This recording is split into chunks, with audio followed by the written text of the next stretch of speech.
Um, how's it going, everybody? We are back for Wednesday. It is just past the midpoint of the week for our show, anyway. Um, Coming off a pretty good day yesterday, we did go a perfect 3-0. Obviously, we have that pending bet in the NFL this weekend, but in the games that played last night, won all three of them, hit on the Red Sox at -110, Mets at +120, and then that Yankees-Dodgers parlay for +115. Yeah, I mean, it's a good day. Obviously, can't complain about going 3-0. The odds weren't incredibly valuable, but regardless, three decent pickups. Actually, one thing I will say is I did see that the lines, if you waited till like right before the game started, you could get a little bit better odds on all of those. But for the sake of the show, I'm putting them in as the lines that I gave out to you guys. So 3-0 for plus 3.26 units yesterday, with, like I said, that bet pending for the weekend. But something good to build off of going into today. So we'll start it off with we got some NBA, and I do like the Heat at +135 versus the Celtics. I'm not going to repeat everything I've said about the series because it's pretty much the same thing as always.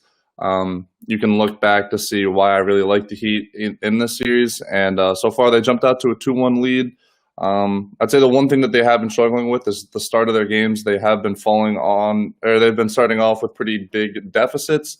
But now they do have 4 days off from their last game, opposed to the regular 2 days. So I think that's something that they could really zone in on and correct coming into this one. So I think with the extra days, they come in and fix it. And I mean, basically what I've been saying is I really like the matchups for the Heat here, and they've used those matchups to jump out to a 2-1 lead. So I like them to take the 3-1 lead tonight, and I eventually think they are going to win in probably 6. But I do like the Heat at +135. Like I said, if you want the full breakdown of why I like this, you can check some of the past shows. Just look for days that they've played. I've probably went with the Heat in them. I think I went with them on both games 2 and 3, if I'm not mistaken. Even teased them in game 1 too. But yeah, I like that for the NBA tonight. +135, I think it's good value on them. So I'll roll with the Heat there. And then we can get into the MLB section of today. And I'm starting off with the Angels at +160 versus the Padres.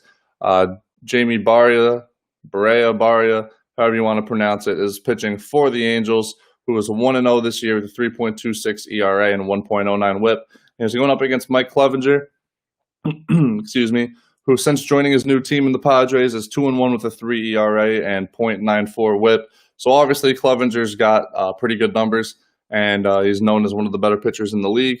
But when you really look at him, there's not too much separation between these two pitchers. So maybe I give a little slight edge to Clevinger here, but not as much as it probably should be considering name value of these people. But the numbers show it's a relatively even pitching matchup, at least in terms of starters. Starts to separate a little bit in the bullpen, I guess you could say. Kind of weird numbers in the bullpen. The Angels rank 18th in the ERA, while the Padres rank 5th in ERA. This is bullpen over the last 2 weeks. But then when you look at batting average against, the Angels are 4th in batting average against, while the Padres are 12th. Which I mean, the numbers kind of don't really make sense. The Angels 18th in ERA, but top 5 in both WHIP and batting average against. So I didn't dive too deep into the numbers to figure out why. I would assume it's because they're letting up home runs more than anything, because I don't really see what else would make that make sense. So one thing I guess you could look out for is the Angels are letting up home runs at a decent clip, I would assume anyway. But ranking top 5 in batting average against and 2nd in WHIP. Definitely a good bullpen there. The Padres on the other side are also top 5 in WHIP, top 5 in ERA. So it's just a weird matchup where I guess you could just say it's a pretty much even bullpen in terms of overall ranks across the board. One will rank higher in ERA, the other higher in batting average against, and pretty close in WHIP. So right off the bat, in terms of pitching, I've seen a relatively even pitching matchup and a relatively even bullpen. And you see that trend kind of continue when you get to the batting numbers. So over the last 2 weeks, Angels rank top 10 in all three of batting average, on base percentage, and slugging. And the Padres not too far behind, but a little bit behind, ranking 11th in batting average, 10th in on base percentage, and 8th in slugging. So, I mean, it's just something where I think this is a value play more than anything. Angels at plus 160. When you look through, it's pretty much an even wash in terms of stats. I think this line should probably be more closer to even. Obviously, it's the Padres, and they have Clevenger on the mound, so the books need to cover themselves a little bit by making them a decent-sized favorite. But regardless, I don't think it should be this big. Like I said, it's almost a perfectly even matchup throughout. Maybe a slightest edge to Clevenger. But the Angels have a little advantage at the plate and in the bullpen, in my opinion. So I'll definitely take this at plus 160. I think it's good value considering the numbers in the matchup. Like I said, I just don't think it should be plus 160. And then another play in the MLB today would be the Royals at plus 110 versus the Cardinals. I'm a big Danny Duffy fan. I've rolled with him before, and we've hit on it. And we're going to do it again today. So he's 3-4 this year with a 5.01 ERA and 1.31 WHIP. ERA a little higher than we'd like to see, but overall the numbers are not too bad. And he's going up against Carlos Martinez, who, albeit in limited innings so far, is having a tough go this year, 0-2 on the season with an 8.4 ERA and 2.07 WHIP. So I obviously do think that Carlos Martinez's numbers will come a little bit closer to average as the season goes on, but he's been pretty bad so far, so we're going to continue to fade that man. And like I said, I like Danny Duffy. I think he's better than the numbers show. So definitely a pitching advantage in terms of starters. We can go to the trends at the plate, where the Royals rank 10th in batting average, 14th in on-base percentage, and 20th in slugging over the last 2 weeks. You compare them to the Cardinals, and no other way to say it, they've been pretty bad. They rank 25th in batting average, 22nd in on-base percentage, and 26th in slugging.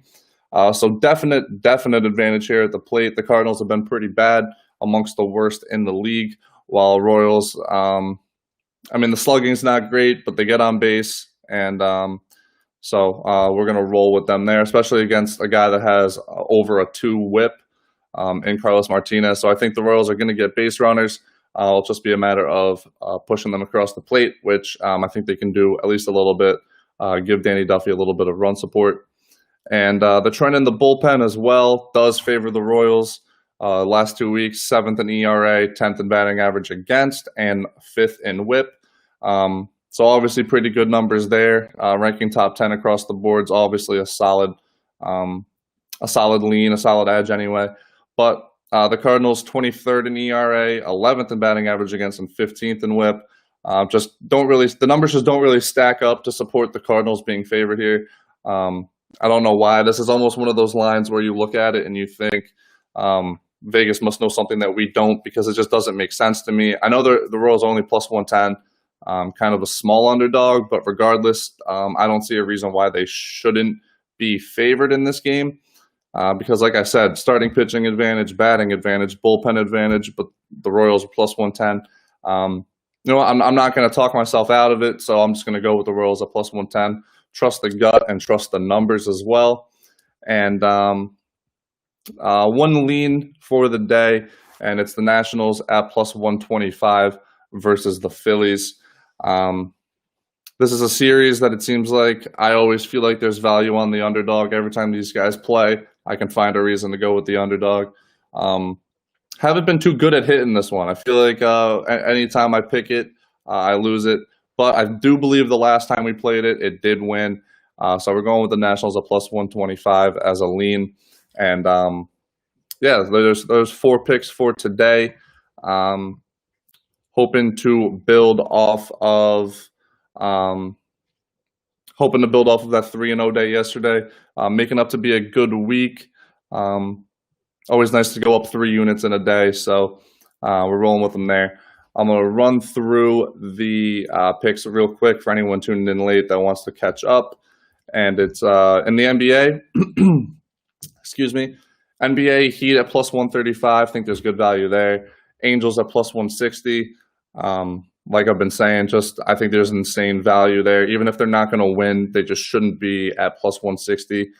So you got to take that when you see it. Royals at plus 110 versus the Cardinals, and then that lean of Nationals plus 125. Yeah, I mean, I think this is making up for a pretty good slate. I think it's definitely some spots where you can make some money. So I'm gonna roll with it. I got in the chat here, RJ, who's my favorite player tonight. I think. Hold on a second. Let me just make sure I'm right here. I have the idea.